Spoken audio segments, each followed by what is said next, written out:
তিন জায়গায় প্রয়োজনে মিথ্যা বলা যায়।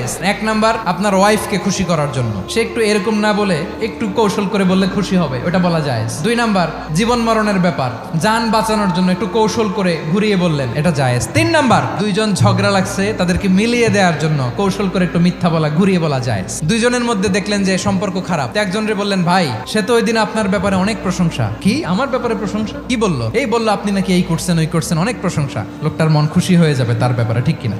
আবার তার সাথে যার ঝগড়া, ওরে যে বলুন, ভাই ওই দিন তো সে আপনার অনেক অ্যাপ্রিসিয়েশন করলো, অনেক, সে তো অবাক, কি রে বলে কি? এই যে দুইজনের ব্যাপারে দুইজনের একটু ভালো ভালো কথা বলে দিচ্ছেন, একদিন দেখবেন রাস্তা দিয়ে হাঁটার সময় একে অপরকে সালাম দিয়ে ফেলছে, সালাম দিয়ে বুকে জড়ায় ধরছে, আছে না নাই? আবার মিলমিশ হয়ে গেছে। কিন্তু আমাদের স্বভাব হইলো, দুই প্রতিবেশী যদি একসাথে বসে একসাথে হাঁটে, দূর থেকে দেখলে আমাদের জলে, আছে না নাই? ঘটনা কি? এই দুইটার মধ্যে এত মিল কে? এই দুইটার মধ্যে গিরিঙ্গি লাগানো যায় কিভাবে? আল্লাহর কাছে তওবা করেন, এই মানসিকতার যেন আমরা না হয়, আমরা মিলিয়ে দিব।